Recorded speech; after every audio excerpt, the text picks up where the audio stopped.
I've had people break down in my arms crying because they wanted me to know how much the character had meant to them when they had gone through a dark time in their life. Fabian Nicieza, former writer for Marvel blockbusters such as X-Men and co-creator of Deadpool, a storytelling legend with 4 decades of shaping iconic characters. The biggest change in narrative has gone from simplicity to complex simplicity. I dread to think what AI is going to mean for creative content. Perception becomes reality, unfortunately, when it becomes mass accepted. And if you're watching a movie where you can't tell the difference between a real person and a digital person, what difference is there between a real person and a digital person? In my opinion, it's too late. Hey, how are you? I'm doing very well, Peter. How are you? Yeah, good man. So we got the introduction through a mutual friend, Jeff Gomez, who was on the podcast a little while ago.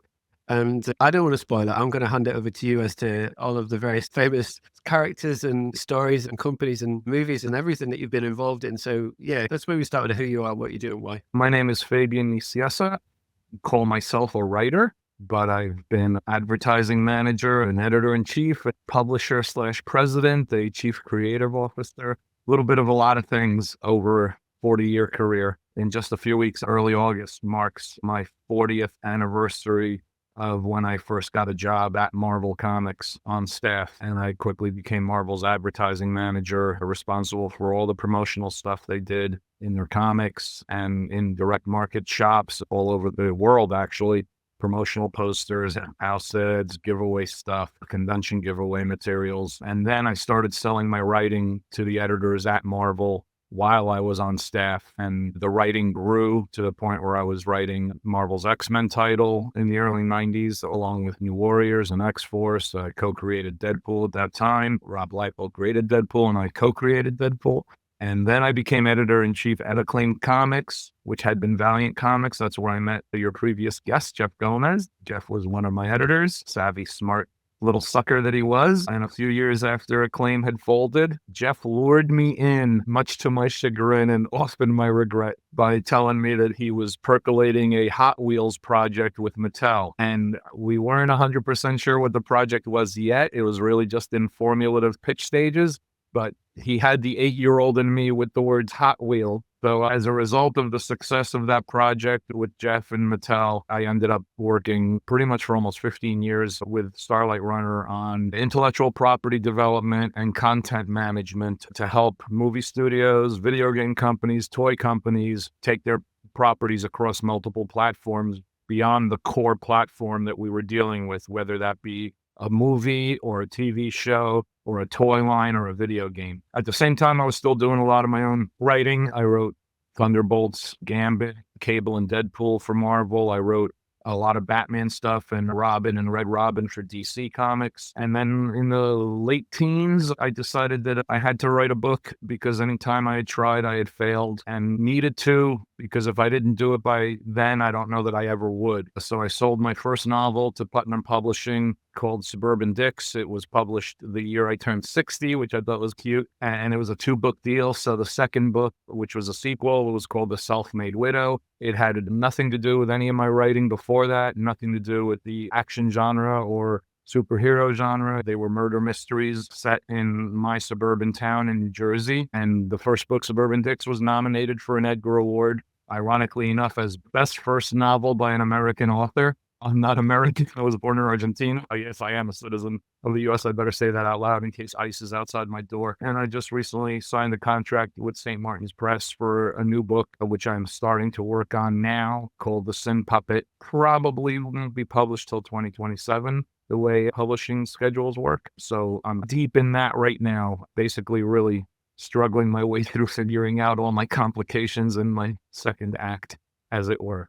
So I've done a little of everything that I glossed over. I was founder and chief creative officer for a virtual world startup, which was a kids sports themed oriented virtual world called Fun Go Play. Spent almost 3 to 5 years total on that. And we were just ready in the middle of our beta launch and beta testing when Apple debuted this thing they were calling the iPad. And the minute we saw the iPad, we said we're dead, because desktop subscription service virtual worlds are going to be a thing of the past. No kid's going to sit out at a desktop when They have an iPad to play games on, and that's exactly what ended up happening. We were patterned after things like Club Penguin, World of Warcraft, that kind of thing. And we ended up folding up shop before we even had our official launch because we were totally swimming upstream at that point. But it was actually a really good 3 to 5 years. I learned a tremendous amount, and it was fun to work on a young kids sort of sports themed world. It's funny, I'm listening and you talk about so many of these iconic characters, especially in my lifetime. And before we dive into those, I'm intrigued to gain your view to the contrast between when you started versus today in regards to narrative and storytelling, and what you feel the opportunities are and equally what the challenges may be. It's a very fascinating question because my immediate answer would be, to me, the biggest change in narrative has gone from simplicity to simple complexity to complex simplicity. To me, it feels like when I was younger, things were more standalone. Even if they were part of a larger world or franchise, they were still standalone entities that didn't connect as tightly to its predecessor or what would come afterwards, be that a book line or a book series or something like that.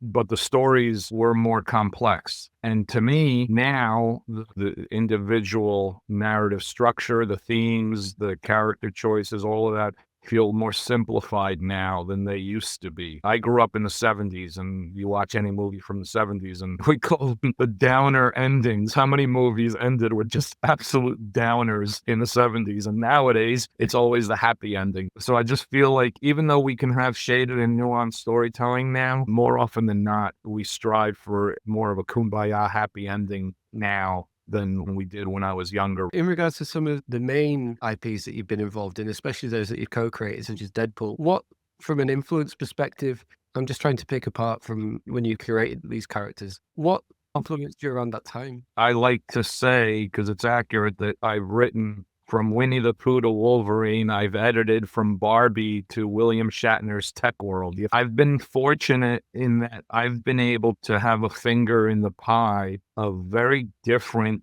kinds of IP, very different kinds of characters. When I'm writing them, they're a character. When I'm talking about them academically, they're IP. And I know writers get mad at me when I do that and shrug my shoulders because I say I flip hats as necessary pretty easily. But for me, there is a difference between how I think about them and talk about them when you and I are in a conversation versus how I think about them when I'm writing them. When I'm writing them, besides their history or their continuity, if they're an established character, I am very much living in the moment and in the story that I'm telling. Why I am telling it, who I am telling it with, especially in comic books, because it's a collaborative medium. So you have to have an awareness of who your artist is, who your editor is, all of that. And then when I'm talking about them in more of an academic forum, I discuss them in greater generalities and greater thematic umbrella. An individual story may not slot as smoothly or comfortably under that larger umbrella, because the conversation with the larger umbrella is taking often decades of history of content into account as opposed to one story. I get that. It's like when I spoke to Jeff, we were talking a little bit about character versus cosmos, and he was talking about actually the ease of writing when you're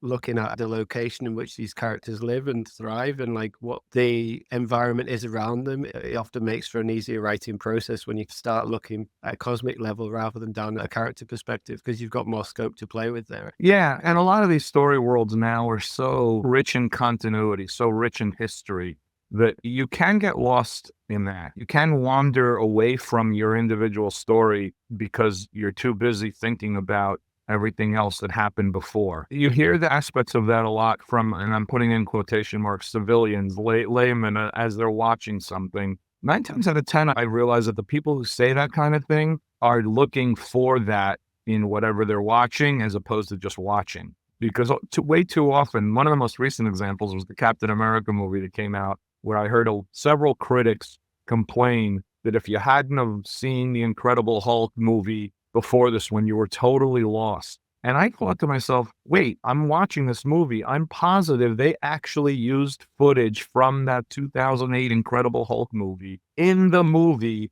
as they explained to you what it was you were watching. So you're the one then. It's not the fault of the storytellers and continuity per se. You're at fault as a viewer for not paying attention to what's right in front of your face because you're too busy looking for a reason to not like it. So when you're writing it, you have to be aware that your story is taking place in a moment of time, but that character has a lot of time beforehand and will have a lot of time afterwards with stories told by lots of other people. So you need to always balance. If you're writing a mainstream superhero character for Marvel or DC, you have to balance the needs of the past and the goals of the future with your own individual story. And ultimately, that just means don't crap in someone else's sandbox. And that's all. Treat the toys in the sandbox with respect.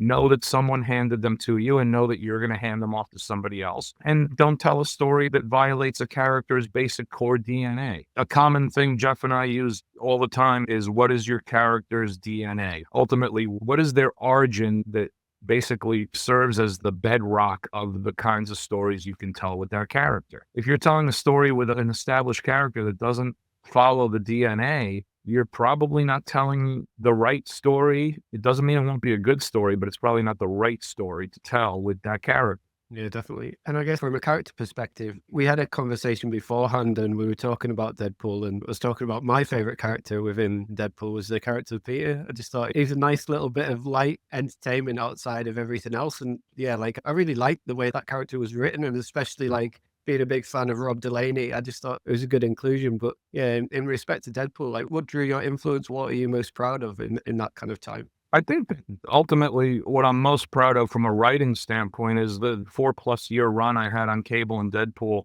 which was written very little hyperbole behind the statement, where most of the people at Marvel Comics didn't even know they were publishing a comic book called Cable and Deadpool. And it was an ability to write both the characters in a way that I hadn't been able to years earlier when I first originally wrote them, and a freedom to tell more of the kinds of stories I thought worked with those two characters. So as a writer, I'm very proud of that run. I think it stands up, and anyone who reads it tends to really come away satisfied with the read as a whole. From an overall character impact standpoint, besides the fact that every time they make a movie, I get a bigger check, that's always nice, and I'd like them to make more movies, a lot more movies. I'd prefer a movie a month if possible. But serious answer is, the characters had a tremendously positive influence on people who face challenges in life, whether that be health challenges, physical challenges, mental challenges. There's something about him and his attitude, and not just through my writing, but through the writing of many other people who've handled him wonderfully over the years, not the least of which are the screenplay writers on the movies themselves. There's something about his bounce back ability that speaks really strongly to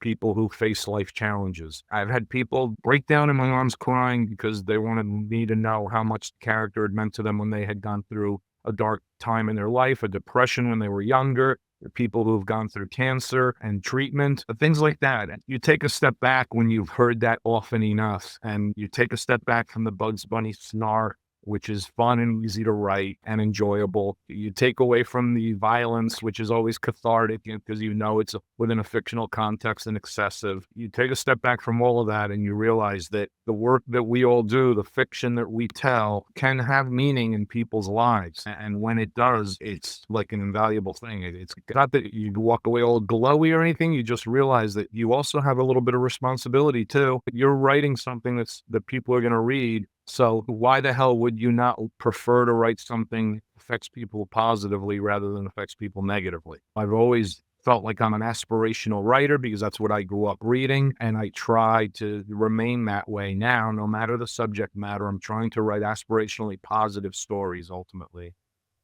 And I get that, especially when you look at like characters inbuilt around trauma. A lot of that, when as a viewer, often people are dealing with their own internal pains or physical pains or whatever it may be, that they're looking for those sources of inspiration. And there's a lot to be taken out of that premise of interjection, where you can take a lot of actions and views and elements that have been enacted by others and implement them in your own life. And I guess that's probably why you end up seeing such heartfelt reaction to some of the characters that you've been privy to being part of writing. When you see those connections, when you see the opportunities and the impacts it's had upon people's lives. And I think that for me anyways is always a telltale sign of not just a great character, but a great narrative in regards to the framework that it's built around. It's actually when we can connect people to narrative, that's great. But when we can actually move people, that's even more impactful. And that kind of draws me a little bit more towards another thing that we had a conversation prior to, and that was the viewpoint around Endgame, because we talked prior a little bit about the impact that Endgame had and that whole like kind of series had upon people's lives, and then the challenges that comes after that, where people are comparing Endgame to say like others that have come subsequently, like Thunderbolts, for example, that's recently come out. It's another great film, but it's no Endgame. So like that contrast is hard to make. It's evident why people do make it, but firstly, why do you think people's minds are immediately drawn to such behemoths of a franchise to then decide to do a contrasting opinion to a singular narrative? Or not? What would you do in that position? Were you in charge of Marvel now? What would your route be? The answer to the first question is going to be rude, but it's the way I feel is that a lot of people prefer to take the shortcut. They prefer to take the easy way out because a lot of people default to the negative because the negative is both easier and often the place where you'll find more simpatico voices agreeing with you. So social media and online especially, the default is to the negatives. And comparing Thunderbolts or comparing Shang-Chi to Endgame is just ludicrous. It's like comparing someone's third goal of their career to Lionel Messi or Ronaldo, right? Or in American terms, like a guy just got his 5th home run of his career. It was a 2-run homer, and someone goes, he's no Babe Ruth. It took Babe Ruth how many years to amass the amount of home runs he amassed? It took Avengers Endgame how many years to amass the story and audience involvement and engagement that it amassed? It took 15 years, right? Something like that, to get to that point. So to make that kind of comparison, not only is it ludicrous and not only is it unfair, quite frankly, I think it's stupid, right? So anyone making those kinds of comparisons is just being stupid. So as a creator, as a writer, I dismiss that. I dismiss that kind of thought. I've written some of Marvel's biggest crossovers. So to use that as an example, my Godzilla versus X-Men one shot that just came out is just stupid fun. That's all it's meant to be, is stupid fun. It'd be like somebody comparing it to Age of Apocalypse, which was a huge crossover in the early 90s among 9 books that sold a gajillion copies, right? That's such an absurd comparison because there is no comparison, right? Same thing with this. And part of me, if I were like Kevin Feige, if I were Marvel Studios, I would ignore it. But the other part of me always almost wants to lean in heavily against that kind of attitude and literally make one of your advertising campaigns for a movie. It's no end game, but it's going to be this. And let it just be that. So at the very least, you're telling people in advance, yes, thank you. We know it's no end game. And I also think they're making a huge mistake by doing these big movies they're doing next. It's a sheer panic move. They have not earned the story cred to tell the stories that they plan to tell in the next couple of years. So I don't think they'll compare positively to Endgame and Infinity War because I don't think they'll have the same audience connection, interest, desire, and impatience for the stories they're about to tell in Secret War and what's the other one, Doomsday, I think they're calling it. So I think that in a way they're making a mistake because they're willingly setting themselves up for unfair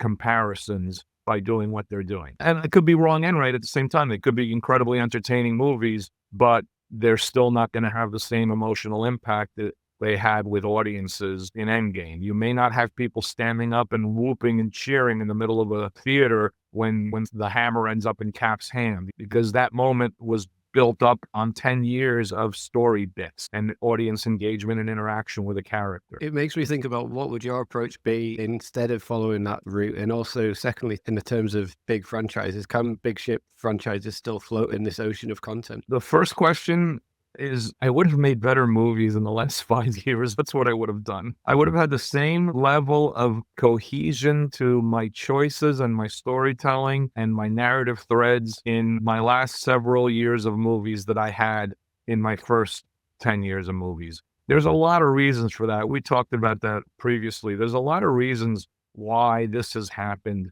some of which is not necessarily their fault, some of which absolutely is their fault. So you'd need a time machine to really fix the problem as it currently stands. That being said, depending on what the outcome of these big movies are, they may have a chance to almost start fresh again, reboot from day one. And if they choose to go that way, they're setting themselves up for comparisons, because if they relaunch characters, established characters with new actors in the role to cycle you through another generation of movies, they're clearly setting themselves up for comparison. But at the same token, there'll be comparisons that will be almost 20 years old at that point, whatever new actors get cast. They may not choose to do that, but then they run the risk of basically letting their franchise just peter out because you're not going to see 60, 70-year-old Captain Americas and Iron Man. No. Deadpool should have it made. Ryan Reynolds should be able to make a movie a year without a problem, not just so that I get more checks, as importantly, because he doesn't even have to be in the suit and someone else could be in the suit and he could just loop the dialogue. Ultimately, you can't fix the mistake. You can't put the genie back in the bottle. And I think these two new movies may be trying to not fix the mistakes, but reset themselves up for the future. I don't know, though. I'm just speculating. And the second question I forgot already was... Can big ship franchises still float in the ocean of content? Yes, I think they can, but I don't think that it's an immortal proposition. I don't think that you can run forever. James Bond is one of the few examples I can think of that has withstood the test of time with multiple castings, but that's probably because they're very much, for the most part, standalone movies. So the last run tried to tie a lot of threads together. I don't know, as a viewer, I don't feel that they did that well, but I still liked him in the role, and I still liked the general feel and tone of the franchise. Whether you think of a franchise as the Captain America movies or Marvel movies as a whole, whether you think of a franchise as Batman movies or DC Studios movies as a whole, is also part and parcel of the conversation. What is the total sum, and what are the parts of that? I do separate a little of the two. I can enjoy the Captain America trilogy as a whole, apart from the other stuff that they were doing, because I'm focusing just on that particular character in those movies. But I think it's harder, and it's going to continue to get harder, because I think the audience's focus and patience is at an all-time low in terms of their desire for rapidity, their desire for continued forward momentum, and their ability to just leave something behind and move forward to the next shiny thing. Just think that we've primed ourselves on for decades of, like I said, complex simplicity. And I think that as a result, it'll be harder for newer franchises to take root in the coming 10, 15 years, because once again, storytelling platforms are going to continue to expand. I dread to think what AI is going to mean for creative content. I'm thankful that I'll probably be dead before it reaches full fruition across the population, across the globe, because when it does, I think we as storytellers will become basically irrelevant to the equation, unfortunately, not the least of which is because it's my living, it's my career, it's my passion. And I got a lot of friends that are 20 years younger than me, so they're going to be hitting that wall. But the other side of it is that everyone thinks that they can write until they have to write. And then all of a sudden, they're not writers anymore. And AI is going to make them all think that they are writers, because I see it already happening. When ultimately they are not, because they did not actually write it themselves. I must admit, I was watching a podcast the other day, and it was with Jeffrey Hinton, the quote-unquote godfather of AI, and he was on the Diary of a CEO. And it made me stop in regards to just thinking about actually what is the future going to entail? What does it look like? And again, I think from a creative standpoint, yeah, we're going to get a lot of advancements, but equally, when do we start to take the person out of the profile, out of the story? And I think that if we do that right from the very beginning, I just think that back to what we said about lived experiences, I think it'll be of a detriment. If you look at Andor, for example, in regards to how that was pulled together and the central narratives and arcs around that, I think that you don't get those types of stories if it's all generated. I think you may get close, but I don't think you get that depth. And also, I think that's to the detriment of the viewer. I think there might be that position of separation whereby we frame it as to what YouTube does. If it's AI generated content, yes or no, as to when you upload stuff. Will we get to that? I don't know. But I think that we need to really work out what the guardrails may be and where we're going to play or how it's going to work. In my opinion, it's too late. The minute it got out there for people to use without guardrails, it became guardrail-less. And the AI companies are spending way too much money and have way too much money backing them, that ultimately, barring what happens with this lawsuit I just saw filed, which I'm very curious about, was it Disney and Warner teaming up or something, or Disney and Universal teaming up to go after one of the AI companies, justifiably, because they're using copyrighted material all over their platform. Ultimately, your Andor example is tailor-made for it. If the AI is programmed with Andor, it'll use and/or related themes and/or related storytelling and/or related pacing and/or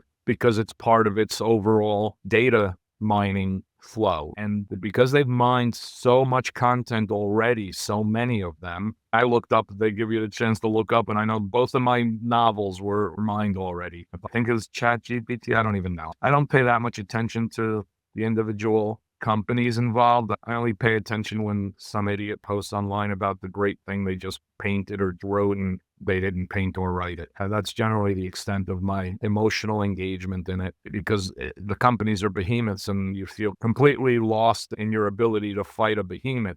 It's a lot easier to just ridicule one individual person. I always look for the easy ridicules over the massive moral challenge that faces us creatively. And honestly, no, not to sound too sad about it, but I honestly feel we've already lost. I think the creative side is already lost. It's only going to get worse and worse. The more generations that grow into this as their daily norm. The minute it becomes everyone's daily norm, then they don't give a rat's ass about where the content was taken from, who originally created the snippets of content that I mushed together into a new piece. They're all going to think that they created something as a result of the tools that they were given. It's difficult because we're looking at things more shorter term. So, for example, you mentioned the thing about enjoying a movie as a standalone piece rather than a wider universe. And if we look at things that are coming soon, to apply the lens of DC, for example, and their new Superman, that to me is intriguing from a short-term piece of content. But then again, when you compare and contrast that to, say, a Fantastic Four movie that's coming out, I have no interest in watching that at all. But then again, these are shorter-term things that we're going to see at the same time as a lot of the wider landscape when it comes to the cost of production versus full AI utilization. It's, like back to the very heartbeat of why we enjoy entertainment, and the very premise is to be entertained and to be moved and to see something within a story that kind of is relatable to us. And I feel the same. I do feel that we almost need to get back to that kind of value piece. I said it in a previous podcast when I was talking about AI, but I think that in regards to the framing, like what is the value? It can't just be applied to a traditional lens of let's use it for profit and put it down a normal lens of capitalism, because everybody will be driven towards profit, and we're driven towards profit. You want to streamline everything, and that's fine. But I think that if it's going to challenge overarching elements such as like wholesale joblessness, then what does that mean for people as a whole? Like, where do we go? Where do we seek meaning? Because if we apply our work to our purpose and meaning, what do people become? And I think that at this moment in time, I'm a bit like, I don't think we've gone too far.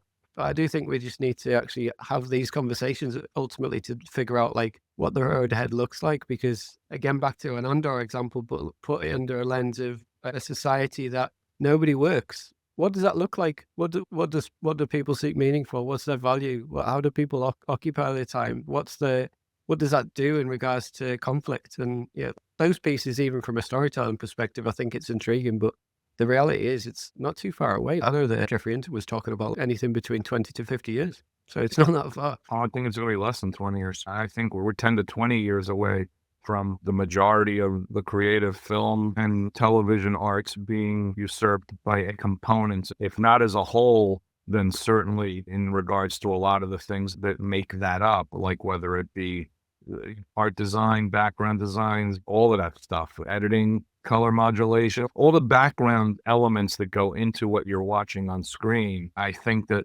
all it's going to take is the first wave of directors who are willing to do that, use that in order to make a studio agree to make the movie or the TV show, and they'll perfect it in process, as all this stuff gets perfected in process. I also took with a huge grain of salt everybody making fun of AI art a year ago because it had 6 fingers or blah, blah, blah, because I just shrugged my shoulders and go, in a year, it's not going to have 6 fingers. You know what I mean? Because you always see things get better and better. I was one of the first editors at Marvel Comics who ever allowed a letterer to use computer lettering. And it was always hand lettered before that. And he showed me what he was doing, how he'd scanned his fonts. And I said, let's try it, because I was friendly with him and I trusted him. And the first issue or two were really bad, very awkward, a lot of problems with the spacing between lines and the word balloons being too big, all the little technical things that were obvious to anyone producing comics on a monthly basis. But we both knew that in a few issues, he's going to hammer it out and it's going to be where it needs to be. Well, in a few issues, he had hammered it out and started his own digital lettering company, which basically started to take on more and more work. And another letterer decided, how I got to start my own digital lettering company. And he figured it out, started his own digital lettering company, got contracted to do all of Marvel's works, while the first guy got the contract to do all of my work when I was at Acclaim. So that's exactly what's happening with AI right now. And it's going to keep happening. It's going to keep happening because there's never a shortage of executives who want to make money by saving money. And there's never going to be a shortage of people who claim that they are in the creative arts, but want to minimize the amount of people involved in their creative art, because humans are messy and sloppy, and they want to maximize their perceived control over that art, which AI gives you. So you're going to have a lot of well-known creative visionaries that are going to buy into AI lock, stock, and barrel, because 90% of them are social misfits to begin with and don't get along with human beings and can't interact with people. And so everyone on the set is a bit of an encumbrance to a lot of these creative people. And then they're just going to be able to get things done without them. And humans are an obstacle and impediment to corporate earnings.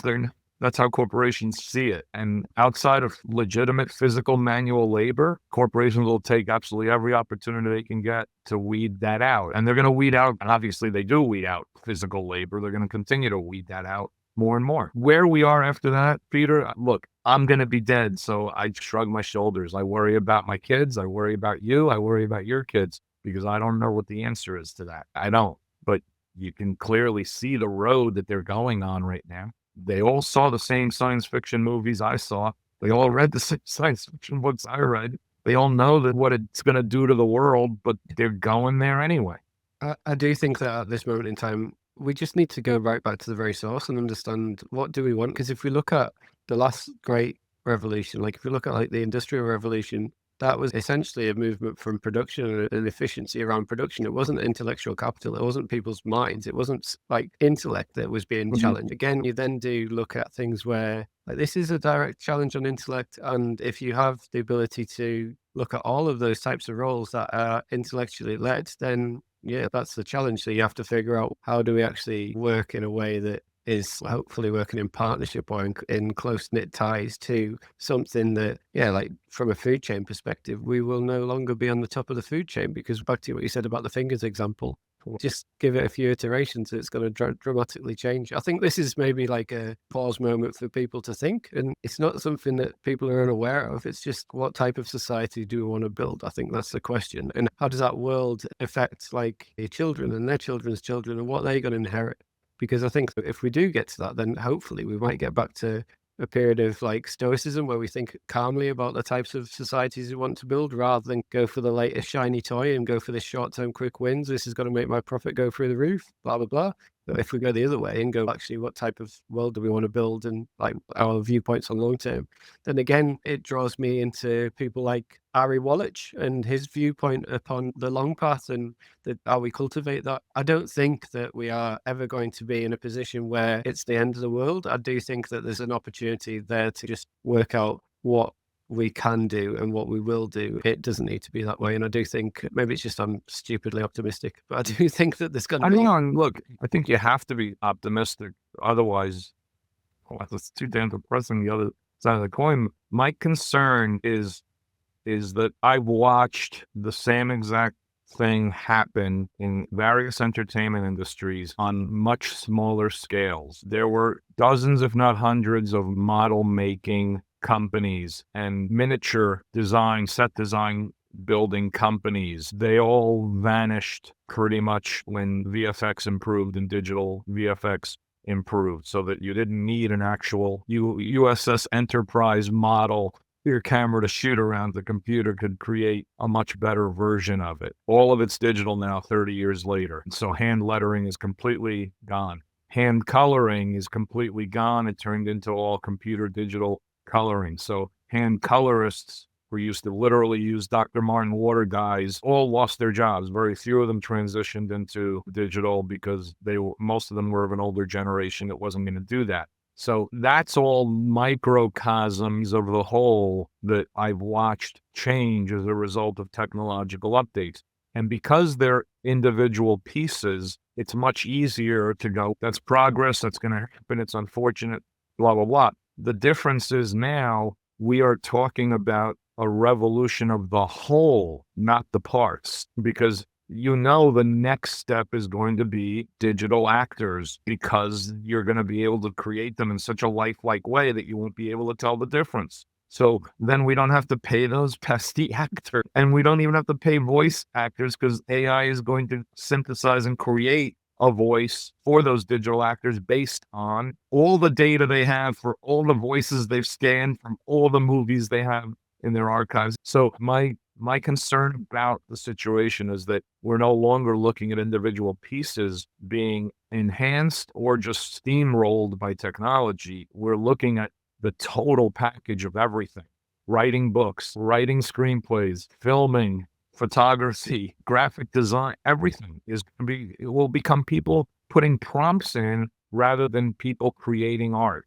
And they're going to think, like we talked about before, they will legitimately believe that they are creating art with their prompts, because that will be the perceived reality that they live in, that you live in, that I may still live in, depending on the time frame we're talking about. Perception becomes reality, unfortunately, when it becomes mass accepted. And if you're watching a movie where you can't tell the difference between a real person and a digital person, what difference is there between a real person and a digital person, in so much as it means to your sitting in the audience and your experience with the content? In that regard, though, how much is that impacting your work currently? Because I know that the last time we spoke, you were telling me the thing that you're most curious about at the moment is the spinning plates, that middle act. So if you apply this logic to the middle act, how is it impacting your writing? Because traditionally, I know that with my own stuff, that I'm very much impacted by what's going on around me before I decide to put pen to paper.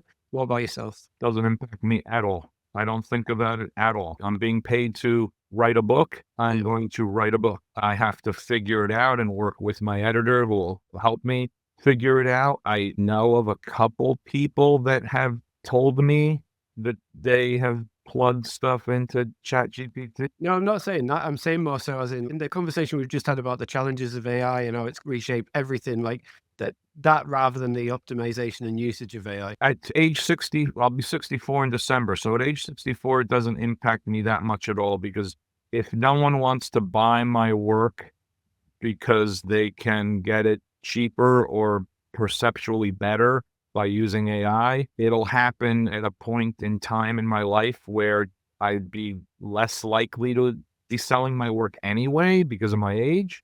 But it'll impact someone who's 30. It'll impact someone who's 40 a heck of a lot more. And that's one reason I joked earlier, I'll be dead by then. So literally, there is a chronological difference in how this will impact us in terms of who we are and what we do. I'm so glad I'm old enough that it won't impact me, because I'll be dead by then. But if I were 30, I'd be worried that I have a career.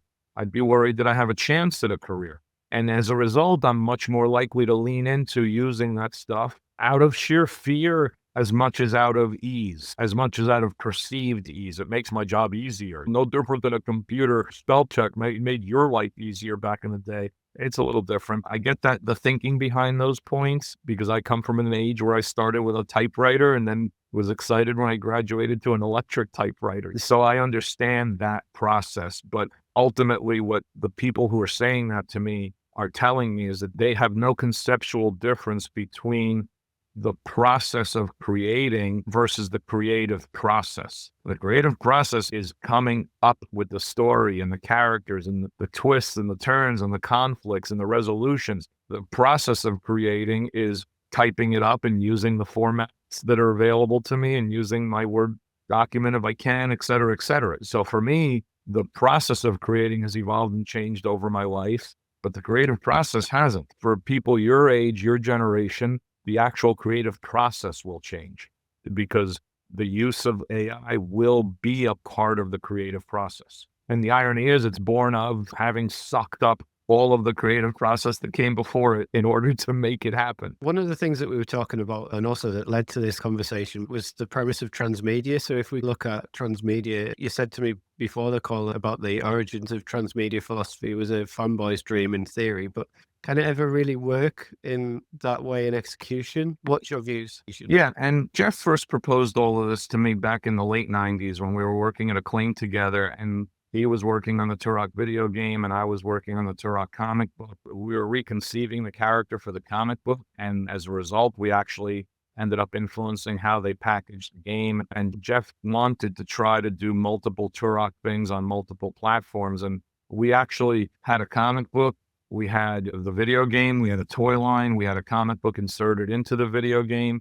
And then I wrote some chapter prose for the website, which had like thousands and thousands of people read it. There were a lot of views on it because they were driven to it from the video game success. And we saw all those numbers increase as a result. Jeff's theory proved accurate. Can lead people across platforms to read content of the same character existing in the same universe at the same time and not replicating your story. So like the comic book wasn't the game story and the prose wasn't the comic book story. It wasn't an adaptation of a movie. The novels always were. So the premise was sound, and we executed to an even greater degree on Hot Wheels. But ultimately, we were the driving controllers of a lot of that, which explained why we were able to do that. We just had stakeholders who were agreed to multi-platform usage and had those platforms available to them, whether it be Mattel with an animation company affiliation or a video game company affiliation, or whether it be Acclaim that had its own website, had its own comic book publishing company. The minute you started trying to do that, even with a company as diverse as Disney, you watched it struggle because too many fingers get into the pie and too many of the pies end up being baked slightly differently.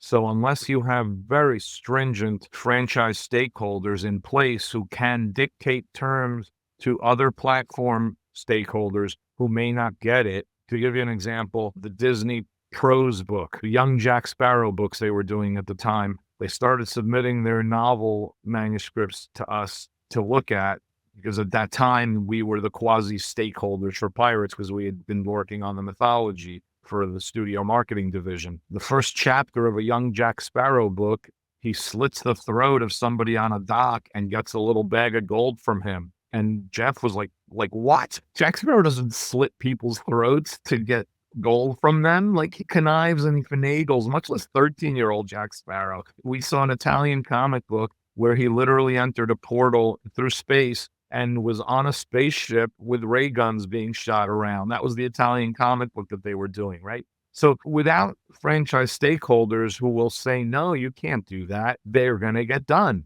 because the individual platforms either don't quite align, don't quite get it, or don't quite care. So you find me the organization that has control over multiple platforms and internal control over themselves. I'll tell you, in 20 years or 15 years of doing stuff with Jeff, I never found one. I found some that came closer than others, but I never found one. And as a result, it didn't make me cynical. It just made me aware of the reality. And the reality is that it's very unlikely to happen unless one person is in charge of the fiefdom of all. And I haven't seen enough of that happen. And I don't know that I ever will, because I don't know that there's enough of a financial stake anymore in maximizing the franchise potential across multiple platforms. They'd rather just take advantage of the multi-platform potential rather than maximize the multi-platform potential.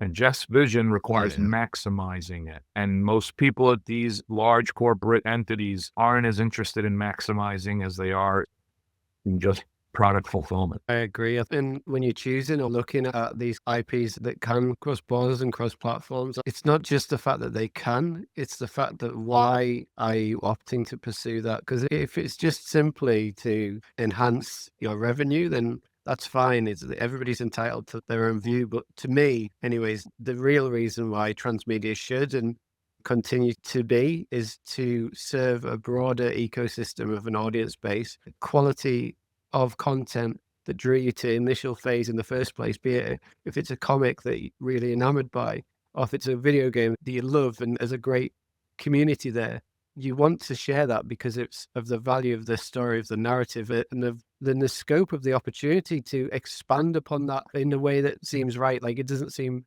the Jack Sparrow in space is just nonsense, but the ability to tell a different tale of Jack Sparrow in what he was like as a 13-year-old growing up to the Jack Sparrow that everybody knows makes sense. So you have an opportunity to evolve character bases. I think this is where not just the tone, but the framing's so important as to how broad that landscape may be. And here's the thing, and I've had this conversation with Jeff because we had a basic disagreement about the heavenly nirvana he strove towards and the muddy reality that I lived in. And my example is you can have that as a goal, but it's almost impossible to invest multiple creative people with the same creative energy and impetus that the original creative visionary may have. So it's really hard for anyone to do an Avatar video game or an Avatar novel that isn't Jim Cameron, because nobody is going to have the same level of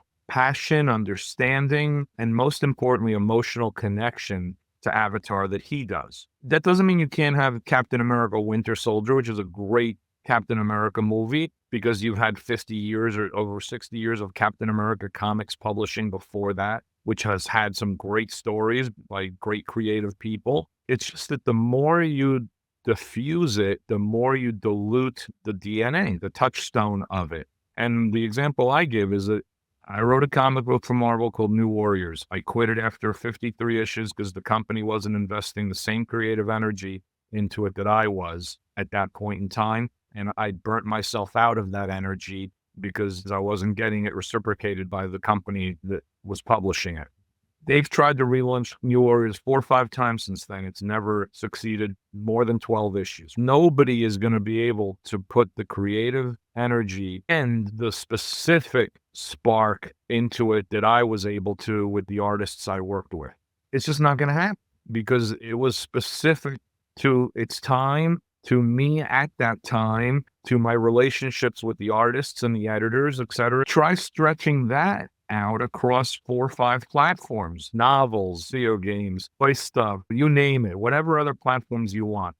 It's really hard to do. And for movies and things like that, which tend to drive these kinds of things because they're so big in scope and scale, they're so expensive, the companies have so much invested in them, it becomes even harder because the actual core visionary, 99.9 out of 100 times, doesn't have the bandwidth to also get involved in all that stuff. And that's the lesson I learned in doing it for 15 years and watching it happen through major corporations from Disney to Fox to Sony and major companies like Mattel and Hasbro and major video game companies as well. It's just a really difficult thing to do. That's why I don't think that the heavenly gates are there to be walked through, because I just don't think that there's a ladder to them. It doesn't mean that conceptually the heavenly gates aren't there. But if there's no ladder to get to the heavenly gates, then what difference does that make? Also, as well as having that central visionary that's often quite hard, as you've articulated, to A, have the bandwidth to cover those realms, and also B, be that central point. Often when it comes to transmedia ventures, especially when it comes to games that want to do that crossover, they've already got a really engaged community base. So this brings me to another question and query that we were discussing prior, and that's about how can creative freedom to adapt the source material ever reconcile with the more rigid expectations of a core audience? It can't. So you can't worry about it for the most part. You have to create your story and craft your story with respect to the DNA of what it is, but you can't worry about how an individual will take that. You're violating the core DNA of a property if you change the gender, if you change the race, if you change the origin, if you change the costume, because those are all parts of the DNA, right? I don't use the word violation in an angry negative sense, which a lot of people would take it as that. I just take it in just the perceptual reality of what it is you're looking at.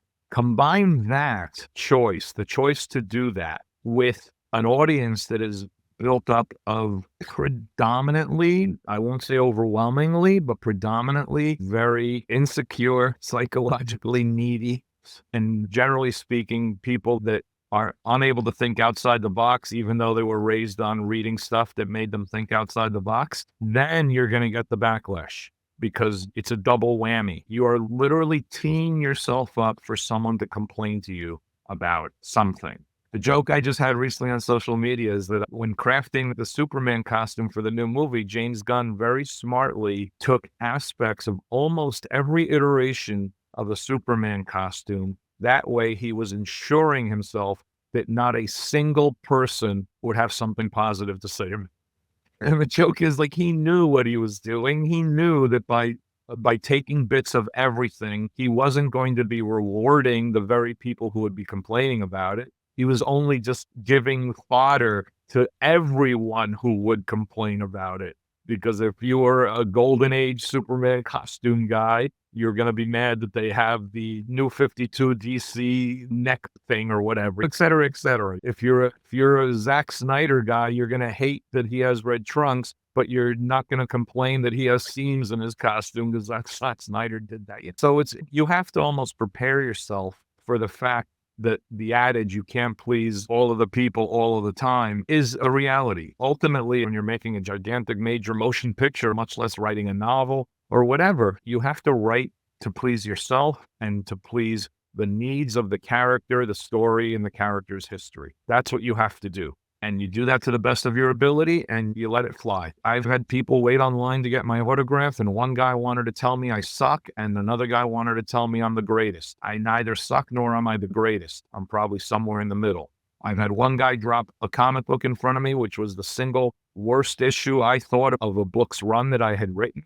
And he wanted to tell me it was his favorite comic in the run that he had read. Who's right and who's wrong? So you can't, from a creative standpoint, you can't worry about that too much. It's become the province of movie studio, public relations departments to worry about, and 9 times out of 10, they get it wrong. But ultimately, I think you stand by what your choices are. You don't muley mouth, whiny, apologize for them, nor do you go yelling at the people who are whining, because all you're doing is giving hot air to the entire subject matter. You just say, thanks for your opinion. I don't agree with it. I'm moving on. That's all. Yeah, definitely. And I think that view to creativity and content, if you're doing it for yourself first as a core audience, and yeah, I agree. Your approach is totally wrong if you're going to just try and pander, I would say, to every individual audience member out there, because you can't. It's impossible. However, if you've got a story inside you that is there to be written and you feel strongly about, then also that should be the core motivation to write that story and put it out there. And as you said, let it be as it goes out there after that. And yeah, Peter, one important aspect of that is because a lot of what we're talking about is writing to and for established franchise characters in established franchise worlds to established franchise or character audiences. An important part of what I said earlier has to also be taken into account on the creative side of the desk. And that is with respect to the DNA of the character, the DNA of the character's history, the DNA of the character's continuity. When you're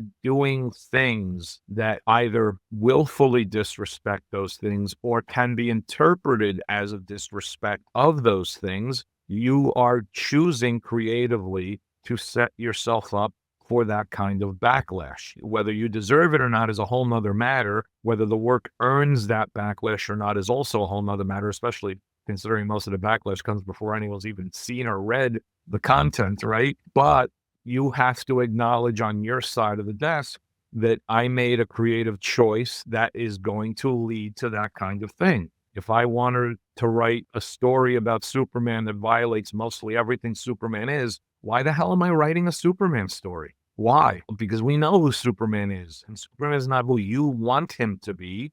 He is who he is, right? He's been in print for 70 years. So I enjoy my conversations with Snyder Bros because I love the give and take, because they're so adamant about supporting Zack Snyder's Superman is quite literally not Superman in terms of the choices the character makes, the attitude the character has. He may have evolved to get to that point if Snyder had made 2, 3, 4 movies with him. That might have been Snyder's intent. That's all well and good. But the content we received showed us a character that wasn't and didn't have the traditional DNA that made the Superman character who he was. And in the movie made choices across the board that were not reflective, not just on Superman's part, but the supporting characters' parts as well, of who that character was. So automatically you're going to have that kind of dissension about the content. And likewise, because there were fans, legitimately, there are fans who strongly, sometimes possibly too strongly, support the material. You're going to have friction between those two opposing points of view. I could talk to you all day, but there's three questions that come to mind as we come to a close. And the first one is, it's an obvious one. So with a lot of people looking towards transmedia now, what would your advice be on the basis of the 15 odd years of doing those transmedia ventures with Jeff? What would they be to those people in regards to the pitfalls, the opportunities? Secondly is, from a content perspective, what's drawing your gaze at the moment, or what are you most looking forward to in the year ahead? And then finally, what would be your key thought and takeaway that you'd like to leave with our audience? For the first question, I think that because transmedia platform content extrapolation is at a higher point now than it ever has been before, although it's still lacking in any sense of real cohesive focus, that the fusion could be to your benefit. It affords you more opportunities across different platforms to try to be a content creator. If I had any advice to any of the people that are interested in exploring that, my strongest advice would be brevity is the key right now. The shorter bits, shorter interstitials, shorter, smaller everything is far more likely to be both effective to make and most effective with a potential audience. So if I were 25 and I wanted to do content stuff, I'd be right now working on trying to come up with the quickest, wittiest TikTok videos I could, because I know that I can build a brand that way for myself.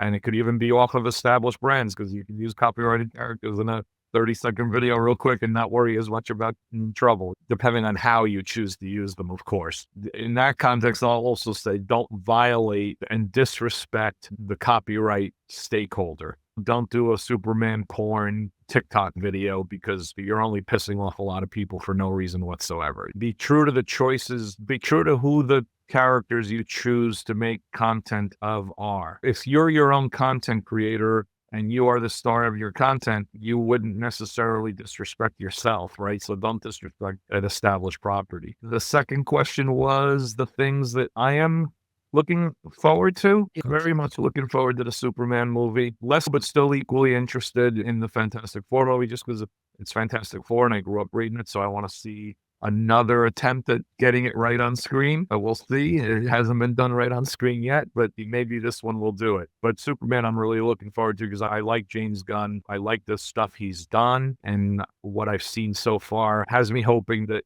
he's getting it right across the board in terms of his storytelling choices. I also have a lot of good friends who were on set and saw a lot of the things they were doing, and all of them came back with positive stuff to say, which means people of my generation and my ilk and inclinations like what they saw, which leans towards me liking what I see when I get to see the movie. As far as books are concerned, I never have a clue what's coming out down the road. I only know when it actually comes out. I go, oh, that guy wrote he wrote a new book. So I really don't have anything in that regard. And as far as television is concerned, do any of us really know when stuff comes out? It's just there. It's okay, I'm going to watch this. I just watched Mobland, I think it's called, with Tom Hardy and Pierce Brosnan and Helen Mirren. Helen Mirren and Pierce Brosnan were in like the Thursday Murder Club or whatever it's called, based on the book series coming out on Netflix. I want to see the two of them play completely different roles in the upcoming show. They're based on Richard Osman's books, and they're almost like they're cozy mysteries at a senior living complex. So the difference between the characters that the two of them played in the Mob show and what they're going to be doing on the Netflix show is something I'm really curious to see. But other than that, I generally don't know what the heck is happening until I actually see it dropped. So I don't have any anticipatory excitement about anything. Have you seen 28 Years Not Later? yet, no. I never saw the first one when it originally came out. I saw it well after the fact and liked it quite a bit. But I'm going to probably see it once it goes streaming. It wasn't a must-see movie thing for me. I've heard interesting things about it. I heard that they make some unexpectedly interesting choices. For me, I think it's the best film I've seen. Okay. It's absolutely incredible. I love the first, the 28 weeks later, the second one. Wait, I don't think I ever saw the second one. There was 28 weeks later? Yeah, that had, I think it's like Robert Carlyle in it. Oh, I'll take that out then. I got to look for it. It's on Netflix. It's okay, but compared to the first, which I felt was just so original, first was really I haven't good. seen anything like Was it. there Also, 28 months later? I think it goes 28 days, weeks, and then this one's 28 years. Man, I can't wait till they do so- 280 years. But yeah, I would comfortably say that if that's not nominated for like Best Picture when the award season comes around, something's sorely wrong, because it was incredible. I'm just a big fan of, for me, I'm drawn towards, if I see Alex Garland's name anywhere, or if I see Danny Boyle, I'm Yeah, like, I hear you. I'll be watching that. It's a bit like A24 stuff. Like, as soon as I see that A24 logo prop up, I'm like, okay, I'll sit down. I'm going to watch this, because generally they pick some good stuff. But yeah, like also Netflix, they've had a few good things on recently. Like, it's a few months ago since it came out, but Adolescence Yeah, was really Adolescence good. was really good. And also, like, my wife and I have just finished watching My wife Deadpool. was watching 2 weeks ago. Yeah, I What were your liked. I thoughts thought on it it? was really solid. I don't know the book series. It's a Danish book series that it's based on. Yeah. But I really thought they did a very good job of introducing a nice, rich group of characters and a nice character mix. Like, his mix between his people at work was interesting and different than his mix with his home life. But I liked seeing, and again, it's that aspirational nature in me. It's the superhero reader and writer. I liked to watch these characters help themselves out of a dark place, little by little. And by the end of the first season, I don't think any single one of those characters is necessarily in a good place, but you all, as a viewer, you get the sense that they're trying to get there. And I really like that about the show, that through their interactions, through their dysfunctions, they're all trying to get to a better place. I also read, I don't know if it's confirmed yet, but there was a show back in the day called Mindhunter. Now, I've seen the first couple of seasons, but then obviously it went dark and nobody was like, are we getting another season? And then I believe that we're going to be Yeah, having I another think it was a financial thing. I think that Netflix didn't want to spend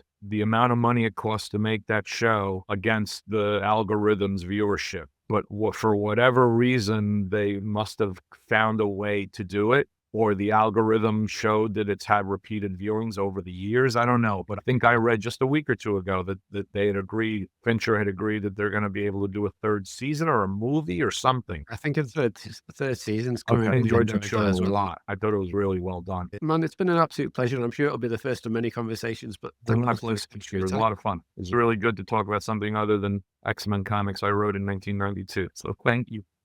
Thank you for that.